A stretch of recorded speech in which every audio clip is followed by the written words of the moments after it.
Obrigado, Leisa. Pode sentar. Boa noite. Estou aqui a convite do meu amigo aí, André Rubinho, pastor André. Estudamos juntos na Teológica. Durante 4 anos eu tive que aguentar esse cara chato. Não foi fácil, mas eu sei que essa igreja orou por mim. Obrigado, pastor Moisés também. Cadê o pastor? Tá, aonde? Ali está o pastor. Obrigado, pastor, pelo convite. E será uma noite de cura, restauração, milagres, restituição. Amém? Porque a palavra de Deus, ela é viva e eficaz. E ela nunca volta vazia. Eu quero fazer uma oração por você, pela sua família também. Nesse tempo da ministração da palavra, às vezes você se pergunta, o que eu vim fazer aqui no meio da semana, né? Primeiro que o nome da igreja já é profética. Então, embaixadores de Cristo, né? Eu sou de raiz baptista, então na minha infância nós tínhamos os embaixadores do rei. Tínhamos lá a música, tinha tudo, mas faz tempo, faz bastante tempo. E uma coisa que me chamava atenção é o significado de você ser embaixador. Então você é um cidadão celestial que tem a cabeça e a vida no céu, mas está tendo uma experiência aqui na terra. Mas você é um cidadão celestial. Isso significa ser um embaixador de Cristo. Então nesse ambiente onde a igreja está reunida hoje é um pedaço do céu. Amém? Aqui é a nossa embaixada e você é o embaixador. Eu tive a oportunidade já de viajar algumas vezes para o Haiti, a missões, pela igreja mesmo, e a embaixada que mais me chamava atenção naquele país, que é o país mais pobre da América que nós temos, era a embaixada norte-americana. E é interessante porque no dia do terremoto em 2010, em 10 de janeiro de 2010, o único lugar ali em Porto Príncipe que não sofreu avarias foi justamente a embaixada dos Estados Unidos. Por quê? Porque todo o material do qual eles construíram a embaixada foi trazido da nação dos Estados Unidos, da América do Norte. Então eles levantaram todo aquele prédio com todo o material, o cimento, as pedras, os blocos, tudo foi importado para lá e eles levantaram. O terremoto devastou a cidade de Porto Príncipe, a capital, mas aquela embaixada permaneceu de pé. Amém? Que assim seja também com a sua vida. Você que é um embaixador de Cristo aqui na terra, que você permaneça inabalável, confiando que Jesus Cristo é a sua vida, que você vive nele e que você está vivendo o céu na terra em nome de Jesus. Vamos orar. Obrigado, Pai, por esta noite, obrigado por esta igreja, obrigado pela vida do pastor Moisés, do pastor André, obrigado pela vida de cada embaixador que está aqui nesta noite, Pai. São 19 anos de conquistas, de sinais, de milagres, de maravilhas, 19 anos de vidas transformadas, 19 anos, ó Pai, onde o Teu Evangelho tem sido pregado. Como a irmã disse, Pai, ela está aqui há 14 anos, toda a sua família está. Muito obrigado, Pai, por cada família que veio, passou por aqui e foi semear em outro lugar. Obrigado por aqueles que aqui estão desde o início. Obrigado, ó Pai, por esses 19 anos de vida dessa igreja. Que seja, Pai, o início de um novo tempo e que esse aniversário, ó Pai, seja um marco espiritual na história, Pai, da vida desta igreja. Que a partir desta data, desta semana profética, Pai, as palavras que estão sendo liberadas aqui deste altar, tudo que está sendo pregado, tudo que está sendo liberado, ó Pai, durante estas noites, que venha a acontecer, ó Pai, em nome de Jesus. Deus, se nesses 19 anos, ó Pai, centenas, milhares de vidas foram transformadas, eu oro, ó Pai, para que dezenas de milhares, ó Pai, nos próximos anos também sejam, ó Pai, que a Tua igreja prospere, cresça, Pai, amadureça, que, Senhor, que a cidade de Jundiaí venha conhecer esta casa de oração e que vidas sejam tocadas pelo Teu nome. Eu oro pedindo a Tua bênção durante este tempo da palavra, Pai, que os Teus filhos que vieram aqui a receber esta palavra, que saiam daqui, Pai, cheios, empolgados, cheios da Tua presença, Pai, cheios do Espírito Santo, para um resto de semana de conquistas, Pai. Eu oro pedindo a Tua bênção e tudo aquilo que não é Teu, tudo aquilo que não vem de Ti, Pai, que bate em retirada daqui, não é bem-vindo neste lugar. Que sobre este ambiente, Pai, repouse o Teu Espírito e que cada coração seja como um solo fértil para receber a Tua boa semente. Eu oro, abençoo este tempo, ó Pai, e declaro vida em nome de Jesus. Amém. Amém. Que bom que você está aqui, não perdeu viagem e Deus vai continuar falando com você. A palavra que Deus trouxe para eu trazer para vocês nesta noite é uma palavra bem oportuna para a igreja. Se você tiver papel para anotar, você pode anotar algumas coisas que Deus vai falar com você. Mas nós vamos falar um pouco sobre vida no Espírito. É aniversário de uma igreja. Eu estou pastoreando uma igreja em Taubaté. A igreja tem apenas 5 anos de idade. Essa daqui já tem 19. Taubaté é uma cidade de 300 mil habitantes. Eu sou o filho espiritual do pastor Carlito. Nós temos uma igreja em São José dos Campos, uma igreja grande. Nós estamos, inclusive, na semana que vem, inaugurando o templo principal. É um templo bem grande também, para 6 mil pessoas. Deus tem dado a graça da gente ir com força total no vale, que é conhecido como Vale da Idolatria, mas nós queremos mudar essa placa para o Vale da Adoração. Então nós temos ali um contexto de 39 cidades no Vale do Paraíba. São José é a capital do vale, onde nós temos a igreja sede. A igreja de Taubaté foi a primeira igreja plantada, depois da sede, a igreja primogênita. Hoje nós já estamos com 800 membros lá em Taubaté, e o trabalho tem crescido muito, muito mesmo. Deus tem sido muito bom, muito generoso conosco, né? E a igreja tem avançado. E essa é a graça de ser igreja. A igreja de Cristo é a esperança do mundo. A igreja de Cristo é a única que não sai de moda, é a única que nunca vai falir, sempre vai permanecer. E por mais que os países onde a igreja é perseguida causem destruição aos cristãos ou levem eles à morte, ainda assim a igreja ela continua acontecendo, porque a igreja é uma instituição divina. Então nós estamos conquistando lá o nosso espaço, estamos mudando o nome daquele vale, Vale da Adoração, e eu tenho certeza que aqui na cidade da Uva, né, cidade de Jundiaí, não é diferente também com a sua vida. Quem faz a igreja somos eu e você. E a forma como você leva a sua vida diz muito sobre você. A igreja não é um parque temático de diversões. A igreja é um lugar onde nós recebemos vida para enfrentar o mundo aí fora. Não existe uma batalha acontecendo entre Deus e o diabo. Não existe esse tipo de guerra.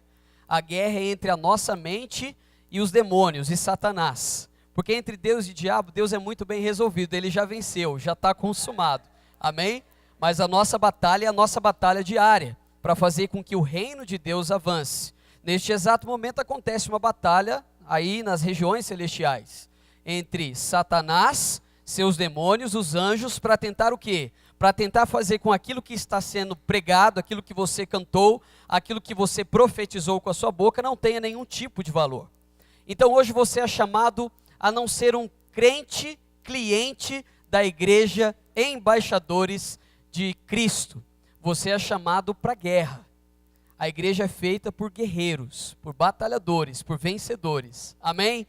Você é chamado a tomar uma posição no meio desse exército de guerra, de ser um embaixador e viver uma vida que agrade a Deus. Uma vida no Espírito Santo, uma vida cheia de poder, uma vida que acredita que o enfermo será curado. Uma vida que acredita que a pessoa que vai entrar aqui com uma enxaqueca terrível vai sair daqui plenamente satisfeita em Cristo e totalmente curado. Uma igreja que acredita que o amor ao dinheiro é a raiz de todos os males, mas que você que se dedica ao Senhor Jesus Cristo não tem amor ao dinheiro, mas ao reino dele. Você financia o reino dele. Você tem que entender que o seu trabalho ele é um meio para alcançar um fim. Então, se você tem o seu trabalho em qualquer empresa multinacional daqui da região, você tem que entender que o seu trabalho não é a sua vida é a igreja, a sua vida é o reino de Deus, a sua vida é a palavra de Deus. O que você faz no seu trabalho é para financiar o reino de Deus e para que o reino de Deus ganhe mais valor e mais intensidade nessa cidade. Nós temos um privilégio de trazer uma cultura diferente para o ambiente que nós vivemos. Esse é o nosso papel, trazer uma cultura de vida, a cultura do céu no nosso meio. E qual é a cultura do céu? Você encontra na palavra de Deus. E hoje eu quero falar justamente sobre a vida no Espírito, a vida que agrada a Deus, a vida que faz a diferença. Se você está nesta igreja desde o início, ou se você chegou agora, essa palavra é para você. É uma palavra de edificação e ao mesmo tempo uma palavra de exortação. É uma palavra para fazer você pensar na sua vida cristã, em como ela está hoje, mas é uma palavra também para você sonhar no que você deseja alcançar junto com Deus na sua vida cristã, no seu dia a dia. Eu não acredito que Deus seja um Deus que está pronto a nos amaldiçoar, pronto a pesar a mão sobre nós. Eu acredito num Deus que sempre está pronto a nos abençoar. O nosso posicionamento faz toda a diferença. Então, às vezes você está nessa igreja há muito tempo, mas nunca deixou de esquentar o banco. Se esse é o seu caso, hoje você vai ter a oportunidade também de se levantar desse banco e começar a servir ao Deus desta igreja e ver o quanto é gratificante você estar à frente e trabalhar para que o reino de Deus venha sobre a vida das pessoas. Vida no Espírito. O meu sogro, ele é apicultor. Ele trabalha com abelhas, é o hobby dele, não é o trabalho dele, mas ele gosta de fazer isso. E eu, pesquisando um pouco sobre isso, eu percebi que existe uma guerra muito grande para você tirar o mel da abelha. Não dá para simplesmente você chegar numa colmeia de alegre, todo felizão, sem roupa, sem nada, e achar que você vai ser bem sucedido sem tomar uma picada no meio do nariz e tirar o mel da abelha. Não, não é assim que funciona. Quando você abre uma colmeia, você compra briga com toda a colmeia. Todas se ajuntam para vir contra você. Se você não tiver uma roupa especial, se você não tiver uma vestimenta especial, muito provavelmente você será muito picado. E se o seu caso for igual ao meu, for alérgico à picada de qualquer inseto, muito provavelmente você vai a óbito rapidinho. Mas existe uma roupa especial para que você tire o mel da abelha. E o mel da abelha, você sabe, eu sei, aqui no Brasil nós temos uma facilidade muito grande para adquirir esse material. O doce do mel, o que nós ganhamos extraindo esse mel, vale todo o esforço. E quando se trata de uma vida cristã, uma vida espiritual saudável, viver a vida de Cristo aqui, nesse ambiente da terra, você ser um embaixador aqui, um representante máximo do reino dos céus aqui na terra, existe também um tipo de vestimenta espiritual que você tem que vestir, que você tem que colocar para você vencer o dia a dia, o enxame de demônios, o enxame de opressão que vem em cima de você. Existe algo que Deus separou para você nesta noite para que você compreenda e saia daqui munido desta vestimenta. Uma vida no Espírito não é para uma pessoa ou para outra. Um pastor de igreja, ele não é melhor do que o seu membro, também não é pior. Um pastor de igreja é apenas um facilitador. É um facilitador para que os rios de Cristo venham sobre a igreja, para que vocês tenham entendimento. Quando a palavra é pregada, você tem sempre duas escolhas. Você pode dizer não à palavra ou você pode dizer sim à palavra. Se você diz sim à palavra, aquilo pode transformar o seu coração e a sua vida de tal forma que você nunca mais será o mesmo.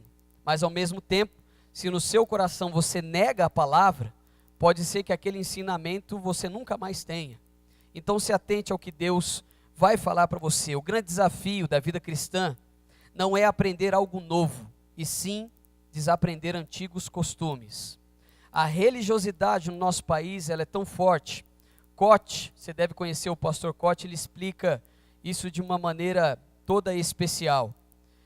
Ele diz que essa falta de paternidade em nossa nação, ela é tão forte porque a figura masculina, ela não aparece em uma das religiões principais do nosso país. Quando você olha, por exemplo, a imagem de Maria, você enxerga Maria como uma mulher imponente, alta, né, robusta, segurando uma criança totalmente indefesa no seu colo, que é o menino Jesus, e do lado dela você não vê nenhum homem, você não vê o marido, você não vê José do lado dela.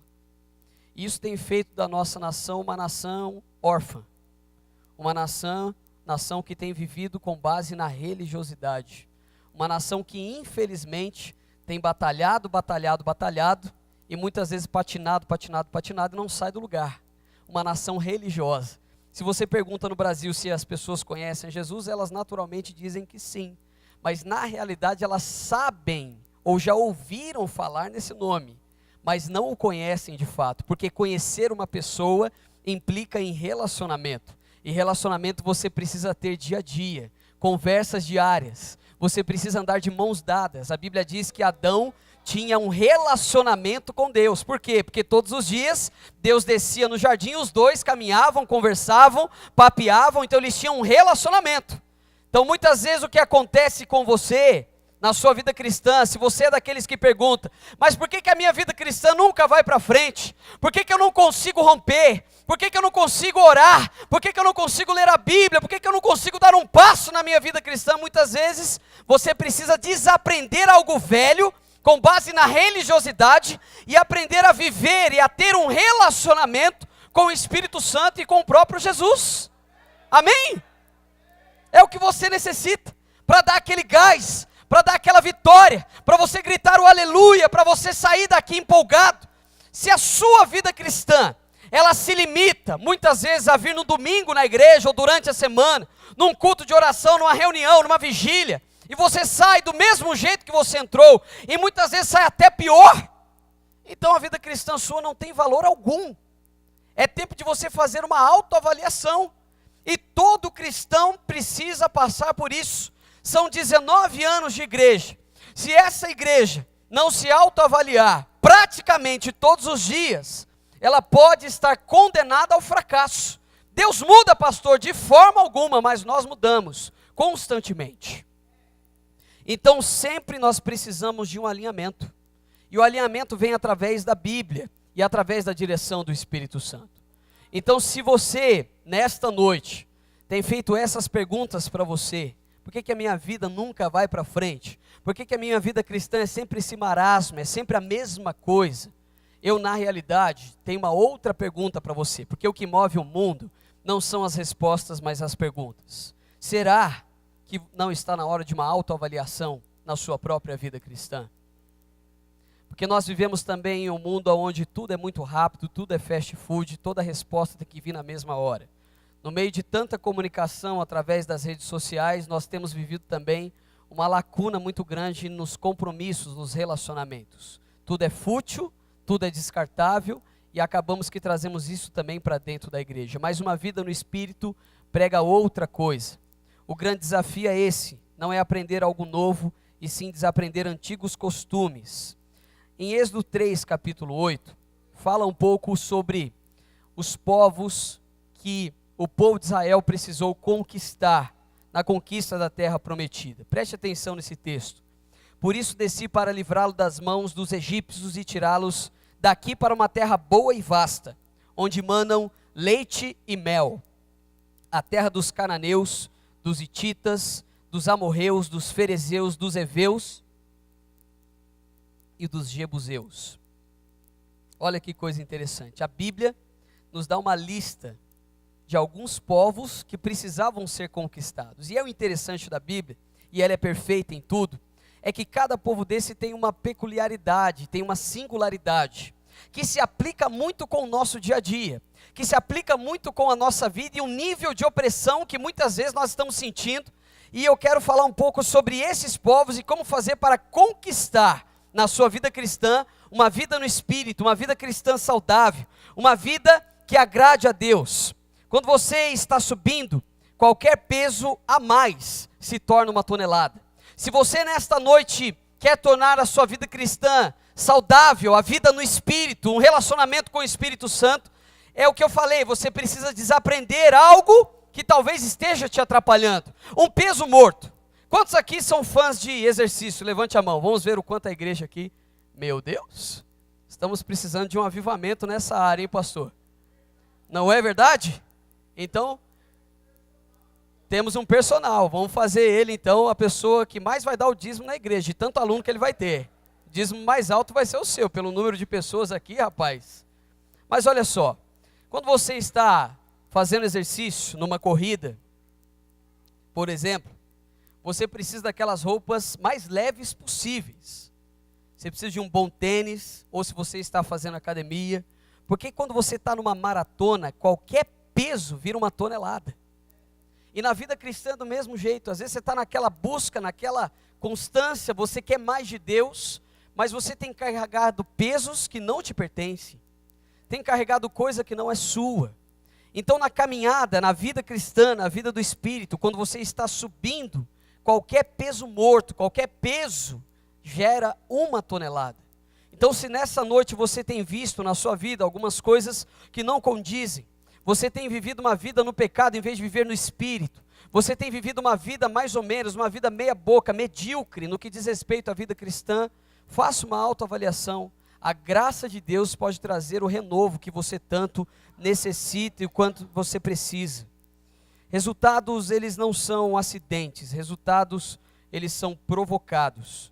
Se você acha que é acidente você da noite para o dia ganhar as coisas, isso não é acidente, o resultado precisa ser provocado. O quanto você quer mais, o quanto você tem buscado mais. As pessoas de maiores sucessos, de forma saudável, eu digo sem roubar outras pessoas deste país ou do mundo, são pessoas que se levantavam muito cedo e dormiam muito tarde. Elas provocavam o resultado em suas vidas. Nós temos em nossa igreja, pastor Abel, ele é o segundo em comando da Johnson & Johnson a nível mundial, é um brasileiro. Ele hoje está morando nos Estados Unidos. E ele conta na história dele que aos 4 anos de idade ele já trabalhava. Teve que trabalhar para ajudar em casa. Hoje ele é o segundo em comando de uma das maiores multinacionais do mundo. Ele provocou esse tipo de resultado, levando sempre o seu sucesso aos pés da cruz, sempre entregando o seu dízimo e sabendo o valor que ele tem espiritualmente, protegendo aquilo que Deus entregava a ele, mas foi um homem que provocou o seu resultado. A igreja não foi feita para ficar na defensiva, mas sempre na ofensiva, porque a Bíblia diz que as portas do inferno não prevalecerão contra a igreja, amém? Não prevalecer contra a igreja, você literalmente arrombar as portas do inferno. Vamos analisar alguns inimigos aqui. Em Romanos 12:2 diz: não se amoldem ao padrão deste mundo, mas transformem-se pela renovação da sua mente, para que sejam capazes de experimentar e comprovar a boa, agradável e perfeita vontade de Deus. Na lista que eu te dei desses povos todos, o primeiro da lista são os cananeus. E eu quero deixar aqui algumas lições para vocês, bem práticas, para que vocês vençam essas opressões do inimigo que vem sobre a sua vida, para que você tenha uma vida plena, uma vida no Espírito. A primeira então é vença a humilhação. Os cananeus, cananeu significa subjugado e humilhado, literalmente significa pressionar ou humilhar. Quantos aqui já se sentiu pressionado ou humilhado? Levante sua mão. Ah, pastor, eu já me senti assim. Praticamente todos nós. Porque essa é uma das estratégias de Satanás. Te pressionar, te humilhar, para que você tenha uma lacuna na sua identidade. Na realidade, o inimigo ele vem com tanta força para que a sua identidade em Cristo seja destruída. O embaixador em um país, ele sabe muito bem que se ele nasceu lá nos Estados Unidos da América e tem a embaixada norte-americana nos Estados Unidos, ele sabe que ele é cidadão norte-americano e que o solo que ele pisa é solo norte-americano. Isso está bem resolvido na mente dele. Agora o que acontece muitas vezes é que você, ao aceitar a Jesus Cristo como seu único e suficiente Salvador, você se torna um cidadão do céu, um cidadão celestial. Logo, um cidadão celestial tem uma maneira de viver, ele tem uma identidade renovada, ele tem uma identidade nova, ele tem um jeito de se portar, um jeito de se vestir, um jeito de falar, que vai contra a cultura deste mundo. O inimigo vem muitas vezes para destruir essa identidade. Enquanto Deus está dizendo, você é mais do que vencedor, o diabo está dizendo, você é um derrotado, você nunca deu certo na vida, na sua família ninguém deu certo e você também não dará. E nós temos que refutar esse tipo de palavra. Na sua cabeça, talvez, por diversas vezes, você se sinta assim, inapropriado, rejeitado, humilhado, pobre e miserável. Existem muitas raízes na vida, infelizmente, que nós chamamos a Bíblia chama de raiz de iniquidade. Você tem aquele seu pecado de estimação. Durante toda a sua vida você viu o seu pai trair a sua mãe. E você um dia disse, isso nunca vai acontecer na minha vida. E aí um belo dia você se vê traindo a sua esposa.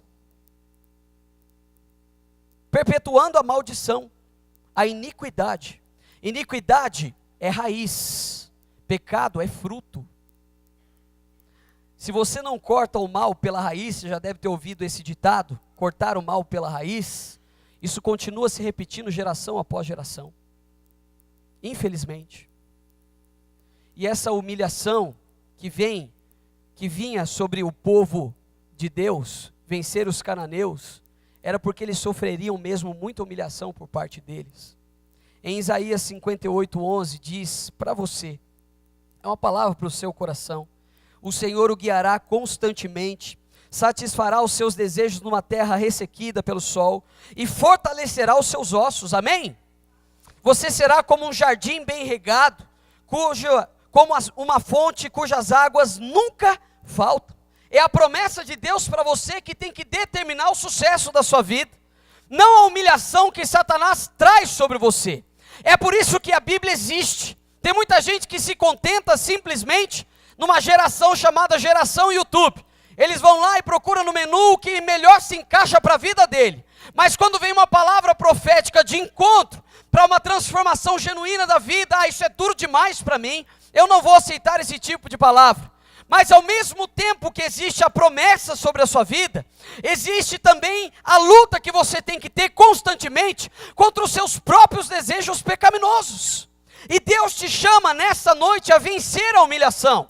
Se até hoje o diabo está dizendo que você vai perpetuar a iniquidade na sua família, é tempo de você bater o pé e dizer: chega, Satanás, não mais humilhação, porque o meu Deus está me colocando sobre lugares altos. É tempo de você exercer também a sua autoridade em Cristo Jesus. Vença a humilhação, vença os cananeus. O povo de Deus venceu os cananeus, os cananitas. Eles não ficaram titubeando se iam ou se não iam. Deus mandou, eles foram, venceram, batalharam, derrubaram. Segundo, derrote o medo e o terror. Tem a ver com o povo hitita. Hitita significa perturbador, perturbação, causar terror e medo. O povo hitita tinha essa singularidade. Agora imagine, para um povo causar medo e terror, o que será que eles faziam com os seus inimigos para causar essa impressão? É justamente o que muitas vezes acontece com você no seu dia a dia. Para pensar por um instante, o que te causa medo? O que te causa aquele terror? O que te causa pânico? O que te tira do eixo? É o fato de você passar fome?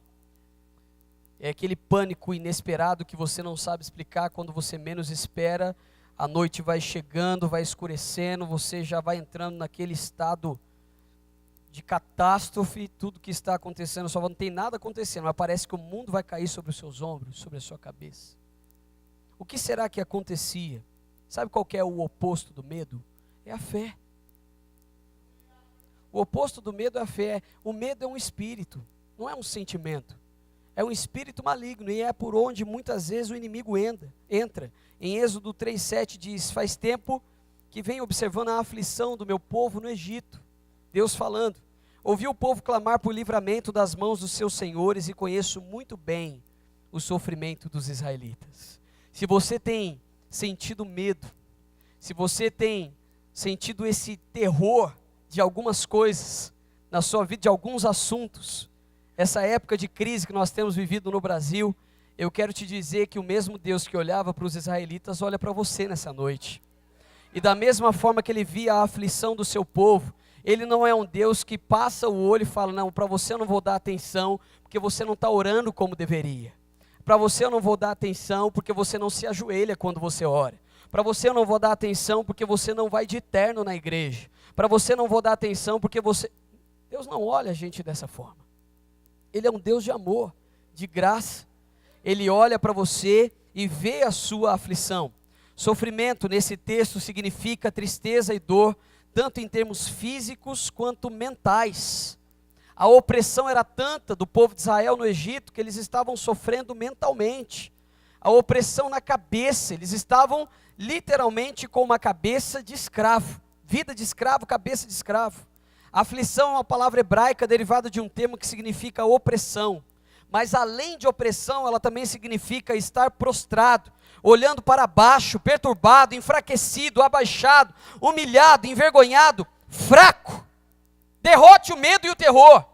Quais são os medos dessa igreja para avançar? Qual é o terror que aflige esta igreja, a sua vida? Que deixa você paralisado, porque o medo paralisa. O medo deixa você estático. O medo faz você retroceder e não avançar. Do que você tem medo? Pois Deus te chamou para que você tenha equilíbrio. Deus te chamou para guerrear, mas ao mesmo tempo Deus te chamou para ser um vencedor. Ele diz que é o alfa e o ômega, o princípio e o fim. Quando ele começou com a sua vida, ele já sabia o fim dela. Ele já tinha o final de tudo. Ele não começa nada que ele já não tenha terminado. Então, se isso te traz medo, eu tenho medo do meu futuro. O teu futuro a Deus pertence, não pertence a você. Então confie o seu futuro a Deus, Ele sabe os caminhos da sua vida.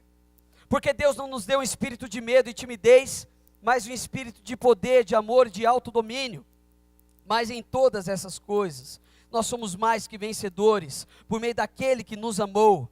O Senhor concederá que sejam derrotados diante de vocês os inimigos que os atacarem.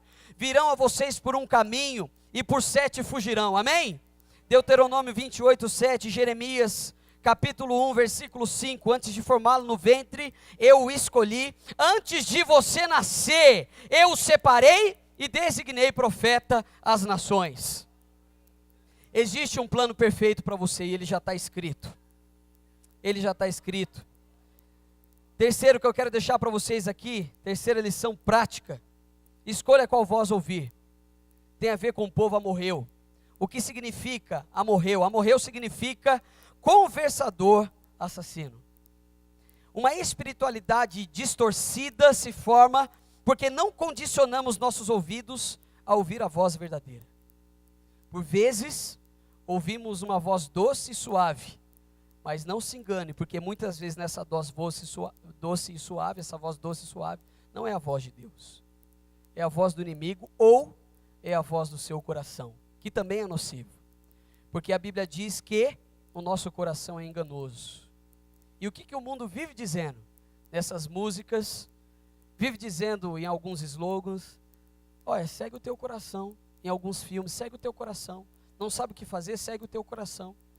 Mas a Bíblia está dizendo que o único que nós devemos seguir é o Espírito Santo de Deus. A única voz que nós devemos ouvir é a voz do Espírito Santo de Deus. O nosso coração é enganoso. E ele se engana porque ele é desejoso pelo que o mundo oferece aqui. A nossa luta não é contra as pessoas. A nossa luta é contra a carne. Existem 3 coisas que eu quero deixar para você, que é bem interessante. É bem prático também. Ainda em cima disso, desse povo amorreu, conversador assassino. O povo amorreu tinha uma característica de que ele ia literalmente comendo pelas beiradas. Ele ia ganhando espaço na politicagem. Ele ia ganhando espaço de forma verbal, até que tivesse uma adaga já no pescoço do seu inimigo. Essa era a característica do povo amorreu. É muito sutil, vai entrando bem devagar, vai vivendo junto, vai negociando. É aquela famosa frase, não tem nada a ver, dentro da igreja. Essa semana escutei uma música no WhatsApp, me mandaram um vídeo de uma irmã cantando um forró gospel. Tem nada a ver, isso é normal. E aí ela vai cantando, essa frase faz o crente se dar mal. E faz mesmo. O crente se dá muito mal. 3 coisas importantíssimas que você deve saber. Contra a carne, você foge. Contra o diabo, você resiste. Amém? E o último qual é? Deixa eu ver se os meus discípulos aqui. Contra o mundo, a gente muda a mente. Uma metanoia. São 3 coisas práticas. Contra a carne, você foge. Contra o diabo, você resiste. Porque a Bíblia diz, resistir ao diabo e ele fugirá de vós. E contra o mundo você precisa de uma metanoia, de uma mudança de mente. Amém? Não se amoldem ao padrão deste mundo, mas sejam transformados, renovados pela renovação da sua mente, mudança da sua mente. Escolha qual voz ouvir. Ouvindo a voz certa, somos levados a uma vida abundante. A adoração atrai aos céus, a murmuração atrai o inferno. Finalmente, irmãos, tudo que for verdadeiro, tudo que for nobre, tudo que for correto, tudo que for puro, tudo que for amável, tudo que for de boa fama, se houver algo de excelente ou digno de louvor, pensem nessas coisas. Filipenses 4:8. Amém? Quarto, nunca fique vulnerável. Os fariseus. Fariseu significa invasor aberto e sem muros. Em 2 Timóteo 4:2 diz: pregue a palavra, esteja preparado a tempo e a fora de tempo, repreenda, corrija, exorte com toda a paciência e doutrina. Nunca fique vulnerável. Como que você faz para nunca ficar vulnerável aos ataques? O que mais existe hoje, em especial no Brasil, é todo tipo de teologia. Você tem aos montes, você tem a granel, você escolhe o que você quer. É como um mercado, uma prateleira de supermercado. Você vai lá e você escolhe o que você quer ouvir. Mas você tem que tomar muito cuidado, porque às vezes a sua vida está sem muro, está sem proteção. É importante que você saiba o que a Bíblia diz sobre o assunto. Não o que tal pessoa disse que tem a ver com isso que você está pregando. Não, o que você sabe sobre o assunto. O que você sabe sobre isso que está sendo pregado. O que você sabe sobre esse texto que está sendo pregado. Nesse texto bíblico, dos fariseus, fariseu significa invasor aberto e sem muros. Uma vida sem disciplina deixa você vulnerável. Vivemos um dia de cada vez, mas todos os dias com intensidade. Amém? Todos os dias com intensidade. Precisamos construir os nossos muros com base na Bíblia, nas promessas de Deus para as nossas vidas. Quinto, busque o discernimento do Espírito. Tem o povo heveu. Heveu significa declarador, pronunciador, aquele que vive e é um aldeão. Aquele que vive e é um aldeão. Esse com certeza é o povo mais perigoso que existe. É o povo que está dentro da igreja, mas é o povo que faz aliança constantemente com o que está fora da igreja. Que vai fora dos padrões de Deus. Que usa a famosa frase não tem nada a ver. Não existe como misturar. Deus ele não se mistura com as trevas. A luz, aonde ela chega, ela ilumina. Já tentaram inventar um dispositivo para fazer com que a luz se apague, mesmo num ambiente como esse, você ligar alguma coisa e todas as luzes se apagarem, elas serem anuladas, mas não conseguiram inventar até hoje, nunca vão conseguir. Por quê? Porque não tem como. Aonde a luz chega, as trevas se dissipam. O povo heveu tinha essa característica. Era o povo aldeão, estava no meio de todo mundo, estava sempre lá. Tome muito cuidado com o que você ouve dentro da igreja. E aqui eu bato na tecla, são 19 anos de história. São 19 anos e vocês, a maioria de vocês, já conhece muito bem o pastor que vocês têm, os pastores que vocês têm. E a questão da lealdade é algo que é inquestionável. Se o seu pastor é bom, continue amando e honrando ele. Se o seu pastor não é tão bom assim, continue amando e honrando ele. Porque quem colocou ele nessa posição não foi você. Quem colocou ele aqui foi Deus. E quem tira ele daqui não é você. Quem tira ele daqui é Deus. Amém? Tome muito cuidado com o que você ouve nos corredores da igreja. Porque esse tipo de aldeão, ele vive junto, ele faz parte, entre aspas, de uma cultura junto, ele está há muito tempo ali, mas ele vai sorrateiramente colocando à vontade os desejos dele. É o famoso espírito de Jezabel. Jezabel, ela quer de todos os jeitos matar o profeta, derrubar o profeta, arrancar a cabeça do profeta e colocar numa bandeja. Não deixe isso acontecer. Tome muito cuidado, muito cuidado. O povo heveu tinha uma mente miserável. Mente miserável, vida miserável. Vida miserável. Corte o mal pela raiz, vença a raiz de iniquidade. Sexto, viva para adorar a Deus. E aqui nós vamos falar sobre os jebuseus. Jebuseu significa profanação. Em Jó 2:9 diz: então sua mulher lhe disse: se você ainda mantém a sua integridade, amaldiçoe Deus e morra. De tudo que estava acontecendo na vida de Jó, uma mulher chega até ele e diz: amaldiçoe Deus e morra. Era profanar o nome de Deus, amaldiçoar o nome de Deus, era dizer algo que ele não é. Os jebuseus, eles tinham essa característica. É interessante, porque quando Davi ele assume o seu reinado, assim que Saul morre, ele é proclamado rei, ele não espera festa. Em 2 Reis capítulo 5, ele se levanta como rei. 2 Samuel capítulo 5, ele se levanta como rei, e ele então, a primeira coisa que ele faz é ir para conquistar a cidade de Sião, hoje Jerusalém. E quem estava nessa fortaleza? Jebuseus. Quem eram os jebuseus? Jebuseus foram aqueles que disseram a Davi: até os coxos e aleijados podem se defender de você. Eles tiravam onda, eles profanavam o nome de Deus, eles estavam ali, eram fortalezas extremamente fortificadas, era uma característica deles. Eles levantavam muros altíssimos e ficavam ali dentro. Eles ficavam a título de defender o que pertencia a eles. Eles não estavam preocupados em conquistar alguma coisa a mais, mas o fato de estarem ali, num lugar reservado para eles, protegido para eles, eles achavam que então nenhum outro povo, nenhum outro Deus poderia vir contra eles e derrubá-los. Então eles profanavam todos que se aproximavam e tentavam conquistar as suas fortalezas. O jebuseu, ele tem essa característica. Se você quer uma vida no Espírito, você precisa parar de profanar o nome de Deus. Tome muito cuidado como você usa o nome de Deus, inclusive. A Bíblia diz que Jesus ele não veio para abolir o Antigo Testamento, a lei, os 10 mandamentos. A Bíblia diz que ele veio para cumprir. Tem gente que para tudo usa o nome de Deus, o nome de Jesus. Será que você, inclusive nesse aspecto, não precisa melhorar? Será que você não precisa entender que você está neste mundo para adorar e não para murmurar? Profanar o nome de Deus muitas vezes é você se calar diante de uma situação que tem acontecido no mundo, ou você achar que a Bíblia mudou. Eu aprendi na faculdade teológica com um professor, não lembro qual deles era, Rubim deve lembrar dessa época, que ele estava ensinando sobre um tema lá, tal pessoa discordou do tema, aí ele falou: abre na passagem tal. A pessoa abriu, falou: então, pega essa página da Bíblia e arranca, aí você pode continuar com a sua Bíblia então, já que você não concordou, está escrito aí, rapaz.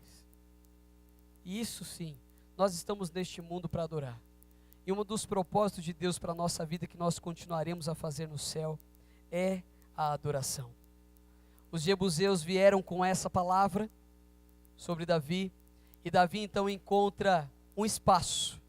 A Bíblia diz que ele entrou pelo canal das águas, para entrar na fortaleza dos jebuseus. Ele entra com os seus valentes no canal das águas, ele sobe, ele mata os inimigos, ele conquista os seus inimigos, e aquela se torna a cidade de Davi, hoje conhecida como Jerusalém, a capital da adoração. Então Davi derrotou os seus inimigos, entrando pelo caminho das águas. Que no nome de Jesus você também seja alguém que esteja nesse mundo para derrotar os jebuseus. Em Salmos 84, de 4 a 6, diz: como são felizes os que habitam em tua casa, louvam-te sem cessar. Como são felizes os que em ti encontram sua força, e os que são peregrinos de coração. Ao passarem pelo vale de Baca, fazem dele um lugar de fontes, as chuvas de outono também o enchem de cisternas. Em Jeremias 17, 7 e 8, mas bendito é o homem cuja confiança está no Senhor, cuja confiança nele está.